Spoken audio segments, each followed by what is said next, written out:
Welcome dear students. आप में से बहुत सारे बच्चों का एक क्वेश्चन आ रहा है कि सर कंप्यूटर असिस्टेंट की जो वैकेंसी आने वाली है इलाहाबाद हाई कोर्ट में, उसकी एलिजिबिलिटी क्या होने वाली है और साथ ही साथ उसकी सैलरी क्या होने वाली है, एज क्या होगी और कैसे हम लोग क्वालिफाई कर सकते हैं। तो इस वीडियो में इस बारे में हम लोग प्रॉपर डिटेल में डिस्कस करने वाले हैं। जैसे मैंने आरओ एआरओ के बारे में आपको पूरा प्रॉपर डिटेल में बताया था, वैसे ही पूरी डिटेल में नॉलेज इस वीडियो में भी आपको मिलने वाली है। चलिए स्टार्ट करते हैं बिना टाइम वेस्ट किए और जानेंगे कि क्या आप सीए के लिए तैयार हैं, एलिजिबल हैं और क्या-क्या रिक्वायरमेंट होने वाली है, सभी चीज़ें हम लोग पूरा डिटेल में समझते हैं। तो क्वालिफ़िकेशन में आपको पता चलेगा, एलिजिबिलिटी पता चलेगा, कोर्स क्या-क्या होने वाला है, सैलरी एक्सपेक्टेशन क्या होगी और एज कितनी होगी, ये सब हम लोग डिस्कस करेंगे इसमें। ठीक है?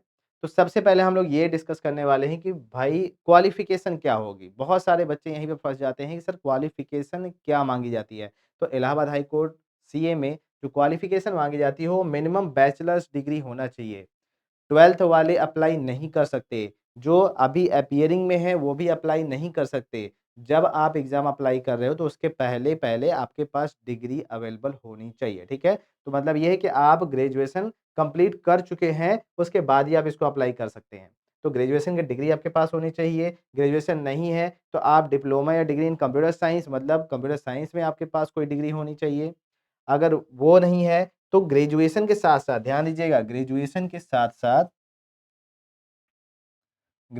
साथ-साथ आपके पास जो है ना कंप्यूटर का कोई एक सर्टिफ़िकेट होना चाहिए, चाहे ट्रिपल सी होना चाहिए, चाहे तो ओ लेवल होना चाहिए। मतलब इन दोनों में से कोई एक आपके पास अवेलेबल होना चाहिए, तो ही आप एलिजिबल होगे। क्योंकि भाई ज़ाहिर-सी बात है कंप्यूटर असिस्टेंट की वैकेंसी है, तो वहाँ पर कंप्यूटर से रिलेटेड चीज़ों को तो पूछा जाएगा ही, साथ ही साथ कंप्यूटर के सर्टिफ़िकेट को भी पूछा जाएगा, वरीयता दी जाएगी। हालाँकि यहाँ पे वरीयता की कोई बात ही नहीं है, यहाँ पे सीधे उन्होंने बोल दिया है कि आपके पास ग्रेजुएशन होना चाहिए एनी स्ट्रीम में। ग्रेजुएशन अगर आपके पास नॉर्मल नहीं है, तो आपके पास कंप्यूटर से रिलेटेड कोई डिग्री है, वो आप लगा सकते हो ग्रेजुएशन जैसे बीसीए हो गया बीटेक सीएस हो गया, तो आप लगा सकते हो, ठीक है? उसके अलावा आपके पास ओ लेवल या ट्रिपल सी होना चाहिए। अगर आप कंप्यूटर साइंस के स्टूडेंट हैं, जैसे बीसीए वाले हैं, तो आपको ये सब डिग्री की ज़रूरत नहीं पड़ेगी, जैसे ओ लेवल, ट्रिपल सी ये डिग्री की फिर आपको ज़रूरत नहीं पड़ेगी, इसको भी आप याद रखिएगा, ठीक है? तो मतलब ये है कि अगर कंप्यूटर साइंस की कोई डिग्री होगी तो आपके पास ये डिग्री हो चाहे ना हो, ओ लेवल, ट्रिपल सी हो चाहे ना हो, इससे कोई लेना-देना नहीं रहेगा आपका। लेकिन अगर आपके पास कंप्यूटर साइंस की डिग्री नहीं है तो आपके पास बीए, बीएससी, बीकॉम कोई ना कोई एक डिग्री होनी चाहिए ग्रेजुएशन के। मिनिमम ग्रेजुएशन तो पास होना ही चाहिए आपको। और ध्यान दीजिएगा, ये 2 चीज़ होने के साथ-साथ एक और इसमें रिक्वायरमेंट है कि मिनिमम टाइपिंग स्पीड आपकी 25 वर्ड पर मिनट की भी होनी चाहिए। अगर 25 वर्ड पर मिनट से कम आपकी टाइपिंग स्पीड है, तो भी आप इसमें एलिजिबल नहीं होगे। सिलेबस क्या-क्या आने वाला है? लगे हाथ सिलेबस के बारे में भी जान लेते हैं। तो देखिए 2 पार्ट में इसमें भी आपका एग्ज़ाम होता है। पहले पार्ट में आपका पूरा का पूरा थ्योरी रहेगा। थ्योरी का मतलब ऑब्जेक्टिव टाइप का, ठीक है? ऑब्जेक्टिव में आपको एमसीक्यू पूछे जाएँगे, एमसीक्यू का आपका आंसर देना होगा। ध्यान दीजिएगा इसमें कट ऑफ जो जाती है वो बहुत तगड़ी जाती है क्योंकि पोस्ट बहुत कम आती है, लिमिटेड पोस्ट आती है। भाई अप्लाई करने वालों की संख्या बहुत ज़्यादा होती है, तो इसमें समझ के चलिए कि बहुत ज़्यादा तगड़ा जो है ना, इसमें कट ऑफ जाता है, ठीक है? लेकिन ये है कि इसके अगर क्वेश्चन्स के बारे में बात किया जाए तो आसान क्वेश्चन आते हैं कंपेयर टू आरओ, एआरओ। ध्यान दीजिएगा, आरओ, एआरओ के कंपैरिज़न में इसके जो क्वेश्चन्स होते हैं, वो थोड़ा-सा आसान होते हैं। तो पहला आपका एमसीक्यू होगा। एमसीक्यू में 200 नंबर के क्वेश्चन पूछे जाएँगे जो कि 200 मार्क्स के होने वाले हैं और 3 घंटे का टाइम आपको इनको सॉल्व करने के लिए मिलने वाला है। कोई नेगेटिव मार्किंग नहीं होती है और कोई भी मिनिमम क्वालीफाइंग मार्क्स नहीं है इसमें कि भाई अगर आप 30 नंबर पाओगे तो ही पास होगे, उससे कम वाले फेल माने जाएँगे, ऐसा कोई सीन नहीं होता है, ठीक है? मिनिमम नंबर की कोई इसमें लिमिटेशन नहीं होती है। नेगेटिव मार्किंग हमारा जो टाइपिंग होता है देखो सेकंड पार्ट में हमारा टाइपिंग टेस्ट होगा, ठीक है? कंप्यूटर बेस्ड टेस्ट होता है पूरा-पूरा कंप्यूटर बेस्ड टेस्ट तो पूरा ही होता है। मतलब 200 क्वेश्चन जो आएँगे वो भी आपको कंप्यूटर ही मिलेगा, उसी पर सॉल्व करना है, ठीक है? वो ओएमआर शीट वाला इसमें सीन नहीं चलता है। याद रखिएगा इस चीज़ को। कंप्यूटर पर आपको टिक करना है 4 ऑप्शन पर और क्वेश्चन आपका चेंज होता चला जाएगा। तो पहले आपका जो एग्ज़ाम होगा, वो 3 घंटे का होगा, 200 मार्क्स का होगा, 200 क्वेश्चन होगा। फिर उसके बाद सेकंड मतलब उसी दिन आपका एग्ज़ाम होगा टाइपिंग वाला भी, याद रखिएगा। तो इसमें आपका ये मैक्सिमम जो है 50 नंबर का होगा। इसकी जो ड्यूरेशन होगी सिर्फ़ 20 मिनट की होगी, ठीक है? 50 नंबर का टाइपिंग का होगा, जिसमें 20 मिनट का टाइम आपको देखने को मिलने वाला है। मिनिमम क्वालीफाइंग मार्क्स इसमें याद रखिएगा 25 नंबर आपको पाना ज़रूरी है, ठीक है? 50 नंबर है टोटल, तो इसमें 25 नंबर पाना ज़रूरी है। अगर 25 से कम है, तो आप क्वालीफाई नहीं माने जाओगे। मतलब फर्स्ट वाले में आपका मिनिमम कुछ नहीं है, सेकंड वाले में, टाइपिंग वाले में आपको मिनिमम 25 नंबर हासिल करना ज़रूरी है। ठीक है? और ध्यान दीजिएगा मिनिमम स्पीड 25 वर्ड पर minute in English typing, Hindi की बात नहीं है। आई रिपीट इंग्लिश टाइपिंग की बात यहाँ पे हो रही है। इंग्लिश टाइपिंग ही आपको वहाँ पे सीखना है, जा कर के करना है और करके आपको जॉब हासिल करना है। सिलेबस में क्या-क्या होने वाला है, तो भाई ध्यान दीजिएगा एमसीक्यू आपका जो है होगा वहाँ पर, जिसमें आपका जनरल साइंस से क्वेश्चन आएगा, हिस्ट्री ऑफ इंडिया से आएगा, इंडियन नेशनल मूवमेंट से आएगा, इंडियन पॉलिटी, इकोनॉमी, कल्चर से आएगा, इंडियन एग्रीकल्चर, कॉमर्स और ट्रेड से आएगा, population ecology, urbanisation in India context के हिसाब से आएगा, world geography, geography and resources of India के हिसाब से भी क्वेश्चन पूछे जाएँगे, टॉपिक से आएगा, ठीक है? Current national and international important events भाई अगर तुम ज़ूम करके इसका स्क्रीनशॉट ले लोगे तो ये तुम्हारे लिए बेनिफिशियल रहेगा, तुम्हारी स्क्रीन पर ये साफ-साफ दिखेगा, ठीक है? इसके अलावा जनरल एप्टीट्यूड पूछा जाएगा, स्पेशल नॉलेज पूछा जाएगा रिगार्डिंग एजुकेशन, एग्रीकल्चर, कल्चरल जो भी चीज़ें होती हैं, इंडस्ट्री के बारे में, ट्रेड के बारे में, लिविंग के बारे में, सोशल ट्रेडिशंस के बारे में, ध्यान दीजिएगा ये सब आपके उत्तर प्रदेश के हिसाब से होगा, क्योंकि आप उत्तर प्रदेश में ही क्या कर रहे हो? नौकरी पाने वाले हो, ठीक है? तो उत्तर प्रदेश के हिसाब से आपको ये चीज़ करना पड़ेगा, जानकारी रखनी पड़ेगी। और जनरल इंग्लिश और जनरल हिंदी का भी ग्रेजुएशन लेवल तक के जनरल हिंदी और जनरल इंग्लिश का आपको नॉलेज रखना पड़ेगा, ठीक है? और एलिमेंट्री नॉलेज ऑफ कंप्यूटर ये तो आपको पता है ही, भाई कंप्यूटर के बगैर तो आपको कुछ होना ही नहीं है इसमें, तो कंप्यूटर की भी नॉलेज आपके पास होनी चाहिए। और ध्यान दीजिएगा candidate shall be provided a text in English approximate 500 word on computer which she shall be required to अच्छा, ध्यान दीजिएगा इतना चीज़ आपका सिलेबस में पूछा जाएगा, इसके बाद आपका कंप्यूटर टाइपिंग टेस्ट होगा। कंप्यूटर टाइपिंग टेस्ट में मिनिमम 500 वर्ड आपको दिए जाएँगे टाइप करने के लिए, जिसको कंप्लीट करने के लिए 20 मिनट का वक़्त आपको दिया जाएगा। ठीक है? और पूरा का पूरा टेक्स्ट बेस्ड होगा, इसमें कोई भयानक फ़ॉर्मेटिंग-वॉर्मेटिंग नहीं पूछी जाएगी, बस आपको नॉर्मली मैटर टाइप करके कंप्लीट कर देना है और सबमिट कर देना है। बस 20 मिनट का टाइम मिलेगा, उससे ज़्यादा टाइम नहीं मिलेगा। अब कुछ इम्पोर्टेंट टर्म्स के बारे में इसमें जान लीजिए।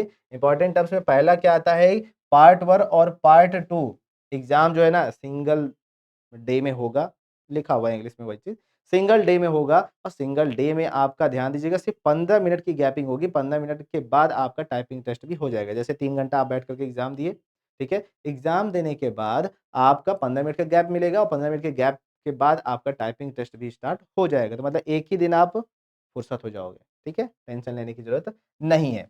ध्यान दीजिएगा आरओ-एआरओ के लिए तो ध्यान दीजिएगा कि आरओ-एआरओ या सीए आप जो अभी आप दे रहे हो, तो इन तीनों में जो क्वेश्चन आते हैं ना, वो हिंदी और इंग्लिश दोनों में आएँगे, ठीक है? ऐसा नहीं कि सिर्फ़ इंग्लिश वालों के लिए ही पेपर रहेगा, नहीं, इंग्लिश और हिंदी दोनों में ही ये आएँगे, ठीक है? जैसे जियोग्राफिक से रिलेटेड कुछ क्वेश्चन पूछा गया है, कल्चरल एक्टिविटी से रिलेटेड कुछ पूछा गया है, तो हिंदी में भी रहेगा, मोड में रहेगा और इंग्लिश मोड में भी रहेगा, दोनों मोड में ये काम करेगा, ठीक है? ध्यान दीजिएगा, जो टाइपिंग मैटर आपको मिलेगा पार्ट 2 वाला, वो सिर्फ़ और सिर्फ़ इंग्लिश में ही मिलेगा, वो हिंदी में या किसी अदर लैंग्वेज में टाइप करने के लिए नहीं मिलेगा। तो आप जो ये सोच रहे हैं कि हिंदी टाइपिंग हम सीख लेते हैं, हाई कोर्ट है, तो भाई हिंदी टाइपिंग की भी वहाँ ज़रूरत पड़ेगी? नहीं, हिंदी टाइपिंग की वहाँ बात हो ही नहीं रही है और हिंदी टाइपिंग की ज़रूरत वहाँ पर आपको नहीं पड़ेगी। ठीक है? इलाहाबाद हाई कोर्ट में जो कंप्यूटर असिस्टेंट हैं, वो सभी आपका इंग्लिश टाइपिंग ही करते हैं और इंग्लिश टाइपिंग पर ही उनसे काम करवाया जाता है। और ध्यान दीजिएगा इसमें जो है कोई इंटरव्यू नहीं लिया जाता है। इंटरव्यू की बात हो ही नहीं रही है यहाँ पे। यहाँ पे सीधे आप जो है एग्ज़ाम दीजिए, कंप्यूटर टेस्ट दीजिए और पास हो जाते हैं तो आपका सिलेक्शन हो जाएगा। बस ये है कि कट ऑफ आपका हाई जाता है कंप्यूटर असिस्टेंट में। क्योंकि आसान होता है ना क्वेश्चन, सब लोग उसको सॉल्व कर लेते हैं तो भाई इतना ज़्यादा जब कॉम्पिटिशन बढ़ जाएगा, भाई आसान के चक्कर में मैक्सिमम लोग अप्लाई कर देते हैं। और अप्लाई करने के बाद प्रॉब्लम यहाँ फँस जाती है कि सिलेक्शन किसका लिया जाए? तो जो सबसे बढ़िया सबसे टॉप ध्यान दीजिएगा, जो सबसे टॉप अगर क्वालीफाई करेगा, उसका यहाँ पे सिलेक्शन ले लिया जाएगा। ध्यान दीजिएगा पार्ट 1 में एमसीक्यू टाइप का होगा, ठीक है? कुछ मार्किंग स्कीम है इनकी, उनको आप थोड़ा-सा समझ लीजिए, जो थोड़ा-सा आपका कन्फ्यूज़न और बच रहा है। भाई देखिए हमारी कोशिश ये है कि एक ही वीडियो आपके लिए इनफ हो, इससे ज़्यादा आपको कहीं भी भटकने की ज़रूरत ना पड़े। तो आप पूरा वीडियो ध्यान से देखना तो आपको सब क्लियर हो जाएगा।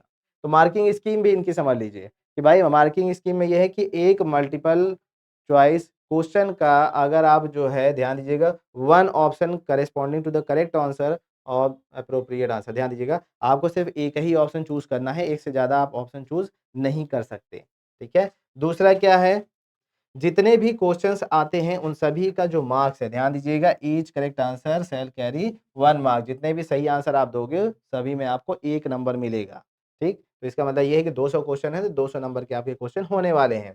There is no negative marking, ध्यान दीजिएगा, इसमें कोई भी नेगेटिव मार्किंग नहीं है गलत आंसर देने पर। No marks will be given for question unanswered, unattempted, marked for review. अगर आप ऐसे कोई भी क्वेश्चन जिसका आंसर आपको नहीं आता है छोड़ देते हो, ठीक है? मार्क एज़ रिव्यू कर देते हो, मतलब वहाँ पे ऑप्शन आता है कि लास्ट में हम जो है ना एक बार फिर से इसको देख लेंगे, अभी थोड़ा-सा कन्फ्यूज़न है, ऐसा ऑप्शन होता है वहाँ पे, ऐसी बात नहीं है। कि कुछ क्वेश्चन ऐसे फँस जाते हैं जिनका आंसर आपको पता नहीं होता है, तो आप क्या करते हो, यार इस पे दिमाग बाद में लगाएँगे, चलो आगे वाले कर लेते हैं। तो वो सब रिव्यू में जो है ना छोड़ दिए जाते हैं। भले ही आपने टिक लगा के रखी हो, उससे कोई मतलब नहीं है। अगर मान लो आपके पास टाइम कम रहता है या लास्ट में सबमिट, क्योंकि ऑटोमेटिक सबमिट तो हो ही जाएगा एग्ज़ाम बंद होने के बाद, तो ऑटोमेटिक अगर सबमिट हो जाएगा तो भले ही आपने टिक लगा कर के रखा है और अगर उसको रिव्यू वाले पोर्शन में डाल दिया है, कि मैं लास्ट में इसको एक बार रिव्यू करूँगा, तो उसका आंसर उसका जो नंबर है वो आपको नहीं मिलेगा, भले ही आपने सही टिक लगाया हो। ध्यान दीजिएगा, if a question is found to be incorrect, अगर कोई क्वेश्चन गलती से गलत पाया जाता है, ठीक है, या फिर एम्बिगुअस होता है या मोर देन वन आंसर उसमें होते हैं, ठीक है, तो उस टाइम पर जिसने भी इसको अटेम्प्ट किया होगा, ध्यान दीजिएगा, सही आंसर जो दिया होगा ना, जो कैंडिडेट उसको सही आंसर दिया होगा, तो भाई सही आंसर वाला उसका नंबर उसको मिल जाएगा। और उसके साथ ही साथ in a case question is dropped out due to some technical mistake, अगर कोई क्वेश्चन में कोई टेक्निकल मिस्टेक के कारण कुछ गलती हो जाती है, ठीक है, तो full marks shall be given to all the candidates, मतलब गलत क्वेश्चन अगर ये दे देते हैं तो सभी को ये इक्वल मार्क्स देंगे। ठीक है? भले ही आपने अटेम्प्ट किया हो, ना अटेम्प्ट किया हो, आपको उसका नंबर मिल जाएगा। तो ये कुछ उनके इम्पोर्टेंट टर्म्स थे, जो कि आपको समझना ज़रूरी था। ये इनका मार्किंग सीन है। तो कन्फ्यूज़न के अंदर मत रहना कि ऐसे होगा तो क्या होगा, वैसे होगा तो क्या होगा, नहीं। अगर आपने एक से ज़्यादा क्वेश्चन का आंसर दे दिया, भाई पहली बात तो वहाँ पे होगा ही नहीं ऐसा। वो कंप्यूटर है, वो एक ही ऑप्शन टिक करने के लिए देगा, ठीक है? अगर मान लीजिए एक से ज़्यादा करेक्ट ऑप्शन है, तो जो आपने सही लगाया होगा, ठीक है? उस पर आपको आंसर मिल जाएगा। कंप्यूटर नॉलेज टेस्ट की बात कर लेते हैं, मतलब टाइपिंग की। तो ध्यान दीजिएगा, टाइपिंग अगर आप कर रहे हो तो marks to be deducted on each mistake, हर एक गलती पर, हर एक एरर पर आपका 0.1 का जो मार्क्स होता है वो आपका काट लिया जाएगा। Left out word and spelling mistakes will be treated as full mistake. Spelling mistake अगर आप करते हैं या कोई वर्ड लिखना भूल जाते हैं तो आपकी पूरी मिस्टेक मानी जाएगी, उसमें भी आपका नंबर कटेगा। टाइपिंग ऑफ लेटर्स, ध्यान दीजिएगा, typing of letters, words, character, symbol और एनीथिंग अदर देन कंटेंट्स, ध्यान दीजिएगा, पैसेज जो दिया हुआ है उसके अलावा अगर आप कुछ भी लिखते हैं, ठीक है, तो वो आपकी पूरी मिस्टेक मानी जाएगी। जैसे वेयर लिखा हुआ था तो वहां पर आपने वर लिख दिया, तो भैया आपका फुल मिस्टेक है, क्योंकि आपने वर्ड ही नहीं लिखा है, वो दूसरा ही वर्ड लिख दिया है, ठीक है। तो कुछ भी और लिखोगे तो वो आपका सब गलत माना जाएगा, ठीक? और अगर आप जितना भी मैटर बोला गया है लिखने के लिए, उससे ज़्यादा अगर आप टाइप कर देते हो, तो उसको जो है इग्नोर कर दिया जाएगा, उसको ये लोग काउंट नहीं करेंगे। मतलब 500 वर्ड आपको टाइप करना था, 500 वर्ड से ज़्यादा अगर आप टाइप करोगे, अपने मन से भी लिखोगे कुछ भी, क्योंकि बहुत सारे लोगों की टाइपिंग स्पीड अच्छी होती है, तो कुछ भी अगर लिखोगे ना, तो उस पर वो फिर इग्नोर कर देंगे, उसको वो काउंट नहीं करेंगे। तो कुल मिलाकर के आपका जो नंबर कटने वाला है वो टाइपिंग में ही कटने वाला है, इसलिए टाइपिंग की आपको अच्छे से प्रैक्टिस करनी पड़ेगी। 100% एक्यूरेसी के साथ टाइपिंग करोगे तो ही आपको फुल मार्क्स मिलने की उम्मीद है। बेसिकली जब आप हाई स्पीड में टाइपिंग करते हो तो वहाँ पे एक लेवल चेक ये भी किया जाता है कि भाई हमारा जो टाइपिंग है, ध्यान देना, फिर से सुन लो, वहाँ पे ये भी चेक किया जाता है कि कौन लड़का कितनी स्पीड में टाइप किया है। ठीक है, आपने 100% एक्यूरेसी दिया है लेकिन आपकी जो स्पीड आ रही थी वो 30 वर्ड पर मिनट की आ रही थी, और अगर वहीं पर कोई 31 वर्ड पर मिनट की स्पीड से 100% एक्यूरेसी के साथ टाइप कर दिया, तब तो फिर तुम्हारी कहानी खत्म हो जाएगी। ठीक है? तो ये कहानी थी हमारी कंप्यूटर असिस्टेंट की। ध्यान दीजिएगा, इसमें जो सैलरी होती है और इसमें जो ऐज होगी, अ, इसकी जो सैलरी और इसकी जो ऐज है, वो थोड़ा-सा ध्यान दीजिएगा। इसकी जो सैलरी होने वाली है, वो लगभग 2800 ग्रेड पेपर मिलती है। ठीक है? और 3 साल के बाद ध्यान दीजिएगा आफ्टर 3 इयर्स आप एआरओ बन जाएँगे। क्या बन जाएँगे भैया? एआरओ बन जाएँगे। ठीक है? तो एआरओ बन जाएँगे तो मतलब ये है कि आपका जो है सिलेक्शन हो गया, आप आगे बढ़ गए, ठीक? प्रमोशन मिल गया और साथ ही साथ ध्यान दीजिएगा 2800 जीपी के हिसाब से 3 साल का जब आप टाइम ड्यूरेशन क्रॉस कर लोगे, तो आपका प्रमोशन हो गया, प्रमोशन के बाद सैलरी बढ़ जाएगी। मिनिमम जो ऐज है वो 18 साल होनी चाहिए। इससे कम वाले अप्लाई नहीं कर सकते, इससे ज़्यादा वाले चाहे तो अप्लाई कर सकते हैं, मिनिमम एज इतनी होगी और जो भी एज काउंटिंग होगी ना, वो 2026 के हिसाब से देगी। ध्यान रखिएगा, 2026 के हिसाब से ही हाई कोर्ट आपको देगी। तो आई होप आपके हर एक क्वेश्चन का आंसर इस वीडियो में मिल गया होगा, ठीक है? अगर कुछ नहीं समझ में आता है या कुछ और कन्फ्यूज़न है, तो कमेंट में ज़रूर पूछ लेना। बाद बाकी कंप्यूटर साइंस के स्टूडेंट हो, आपने बीसीए, बीटेक, सीएस कर रखा है, तो आपको ओ लेवल ट्रिपल सी की रिक्वायरमेंट नहीं पड़ेगी। अगर आपने अन्य ग्रेजुएशन कर रखा है, तो आपको ज़रूरत पड़ेगी। किसकी पड़ेगी? ट्रिपल सी या ओ लेवल में से किसी एक की ज़रूरत ज़रूर पड़ेगी। ठीक है? तो ये वीडियो आपको क्लियरली समझाने के लिए बनाया गया था कि कंप्यूटर असिस्टेंट की जो एलिजिबिलिटी है, वो क्या होने वाली है और अगर कोई क्वेश्चन बच गया है, तो बेटा एक बार कमेंट करना, हम आंसर ज़रूर बताएँगे। मिलते हैं नेक्स्ट वीडियो में, तब तक के लिए गुड बाय।